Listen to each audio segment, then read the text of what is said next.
A começar pelo seguinte: ontem à noite, em entrevista à Fox News, o secretário de Estado dos Estados Unidos, Marco Rubio, afirmou que o país deve anunciar novas sanções quanto a autoridades brasileiras depois da condenação de Jair Bolsonaro. Rubio, que está em Israel, acusou o STF de perseguição política e de ameaçar cidadãos americanos. O Itamaraty respondeu que o judiciário agiu conforme a Constituição. Fontes dentro do Supremo Tribunal Federal afirmam que novas sanções podem levar Bolsonaro à prisão em regime fechado, mesmo talvez na Papuda, é a informação que circula na imprensa. Aliado de Eduardo Bolsonaro, o jornalista Paulo Figueiredo, exilado nos Estados Unidos, disse que os Estados Unidos devem manter as medidas e comparou o Supremo ao Hamas, por aspas, fazer reféns para tentar impedir sanções. Isso vem claro depois que houve uma publicação de um artigo de opinião do presidente Luiz Inácio Lula da Silva no New York Times, o jornal mais lido dos Estados Unidos, talvez aquele mais lido pelas elites globais, também pontuando uma questão quanto à soberania ser inegociável, era o que dizia o presidente brasileiro, e parecia fazer alusão, claro, à Suprema Corte, apesar de falar em termos gerais sobre a relação bilateral que enfrenta a principal crise na história. Falando sobre Estados Unidos, a gente vai para o seguinte: o secretário de Energia americano Chris Wright disse ontem que o programa de enriquecimento de urânio do Irã deve ser completamente desmantelado. Isso acontece durante a conferência anual da Agência Internacional de Energia Atômica, a AIEA, em Viena, na Áustria. Em junho, Estados Unidos e Israel, claro, lembrando, bombardearam as instalações nucleares iranianas em Fordo, Natanz e Esfahan, alegando risco iminente de produção de armas atômicas. A agência da ONU, porém, não confirmou a existência de um programa coordenado para esse fim. A estimativa da agência é que o Irã acumulou urânio suficiente para até 10 bombas nucleares, caso o material fosse enriquecido ainda mais do que já estava. Mas é um cenário delicado. Agora as inspeções estão suspensas desde os ataques e segue a ver o que acontece adiante, conforme potências europeias também estão para colocar novamente sanções sobre o Irã em virtude do programa nuclear. O Departamento de Guerra dos Estados Unidos, enquanto isso, esse é o novo nome do Departamento de Defesa, iniciou punições contra militares que comemoraram ou ironizaram a morte do ativista conservador Charlie Kirk nas redes sociais. Essa decisão segue uma política de, aspas, tolerância zero que foi anunciada pelo assistente do departamento, o Sean Parnell. Embora o número exato de pessoas que tenham sido disciplinadas nesse sentido não tenha sido divulgado, fontes disseram a agências de notícias que chegavam às dezenas. O Pentágono afirma que esse tipo de conduta fere o Código Militar e compromete a disciplina e o juramento de proteção ao povo americano. Ainda falando de Estados Unidos, Trump confirmou um novo ataque militar contra uma embarcação supostamente ligada ao narcotráfico venezuelano em águas internacionais. Isso vem conforme, claro, a questão de muita tensão diplomática enquanto forças americanas se posicionam perto da Venezuela, no sul do Caribe, para o combate ao narcotráfico. Isso acontece ainda, você acompanhou aqui ontem, com tradução simultânea, com a seguinte fala de Trump. Segundo ele, 3 pessoas morreram e o barco levava cocaína e fentanil rumo aos Estados Unidos. O Departamento de Guerra divulgou um vídeo do ataque. A gente tem então o vídeo, vamos conferir. Esse é o vídeo divulgado então pelo Departamento de Guerra dos Estados Unidos do ataque. Em cima vocês leem unclassified, significa sigilo removido. Vamos acompanhar.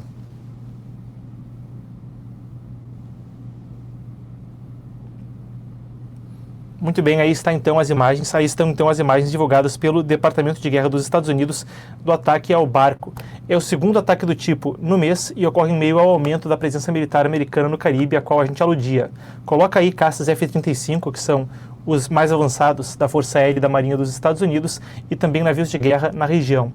Partindo para a tensão no leste da Ásia, a Rússia está mantendo crianças ucranianas em mais de 210 lugares dentro da Rússia para treinamento militar, reeducação forçada e montagem de drones, segundo um relatório divulgado hoje pela Universidade de Yale. Foi uma pesquisa que identificou 150 novos centros espalhados entre o Mar Negro e o Pacífico, então por toda a extensão territorial russa, e isso inclui aí bases militares, escolas e até mosteiros. Esse relatório aponta que crianças de 8 a 18 anos são submetidas a treinamento com armas, aulas de história militar e montagem de drones, e tudo sob a perspectiva histórica, claro, russa, uma coisa que já havia sido mesmo citada anteriormente pelo presidente ucraniano Volodymyr Zelensky, a questão das crianças que saem da Ucrânia e acabam sofrendo reeducação forçada na Rússia. Segundo a universidade, mais de 35 mil menores de idade já foram então deportados das regiões ocupadas da Ucrânia, Rússia adentro, para esse tipo de reeducação. A prática sustenta também acusações do TPI, o Tribunal Penal Internacional, contra Putin por crimes de guerra, e isso se enquadraria então como um dos crimes. Agora, coisa intensa vindo da África. Tropas nigerianas abateram 8 combatentes do grupo Estado Islâmico na província da África Ocidental. E Estado Islâmico, claro, foi notícia grande. Quem acompanhava de perto vai lembrar lá atrás, em 2014 e 2015, quando tomaram uma imensa parte do Oriente Médio. É uma organização extremista, uma organização terrorista islâmica. Depois, durante o primeiro mandato de Trump, isso até foi uma das coisas que Trump mais falou durante a campanha, houve uma imensa campanha militar para erradicar o grupo e a sua presença ali na África Oriental, a sua presença no Oriente Médio, através do general Dan Raising Kane, que hoje é até chefe do Estado-Maior Conjunto, muito por causa daquela campanha. O que isso traz à tona é uma emergência, um ressurgimento desse grupo, então, em regiões da África Ocidental. A gente está falando ali da Nigéria, que fica do outro lado da África do que o grupo estava anteriormente, lá por 2015. Então, esses abatimentos vieram durante uma emboscada no nordeste da Nigéria, segundo o exército da Nigéria informou hoje. Esse confronto acontece ontem perto da cidade de Garvin-Gilwa, uma rota estratégica ali, passando pela África. Entre os falecidos está o comandante Abu Aisha e outros 2 líderes intermediários do grupo terrorista. Segundo o exército da Nigéria, os militantes, os terroristas, tentavam atacar uma patrulha, mas acabaram sendo repelidos. Essas organizações terroristas, que muitas vezes passam pelo Oriente Médio, também encontram muito eco dentro da África. Estado Islâmico, Boko Haram, que é outro grupo extremista islâmico, também são responsáveis por mortes, deslocamentos e crises humanitárias na região, muitas vezes com tensão étnica ou religiosa entre cristãos e muçulmanos, já que muitos desses países na África compartilham heranças culturais dessas 2 linhagens religiosas. Agora, no leste da Ásia, a Guarda Costeira da China disparou canhões de água contra navios da Guarda Costeira Filipina hoje cedo, perto do atol de Scarborough. A gente vai passar por mais dessas tensões e da tensão marítima, já que a gente fala mais adiante no programa da tensão estratégica entre China e Estados Unidos por portos. Mas isso que está acontecendo no Mar do Sul da China é também coisa para manter os olhos bem abertos, ainda mais no contexto onde há negociações comerciais quando se fala de tarifas entre China e Estados Unidos. A China reivindica quase todo o corpo d'água do Mar do Sul da China como uma questão própria, como uma região própria. Isso é coisa que já foi negada pelo direito internacional em um julgamento em 2015. E com as Filipinas talvez seja a questão mais tensa, porque existem ali recifes de corais que são utilizados frequentemente por pescadores filipinos e estão dentro da zona econômica exclusiva das Filipinas. Mas barcos da Guarda Costeira Chinesa frequentemente patrulham por ali e disparo de canhões de água como esse que a gente agora relata não são coisas incomuns. O Mar da China Meridional, as Filipinas chamam de Mar das Filipinas Ocidental. Uma pessoa ficou ferida e, claro, como a gente disse, aumenta as tensões numa região já disputada. Pequim acusou as Filipinas de uma invasão ilegal, dizendo que um navio filipino colidiu com uma embarcação chinesa.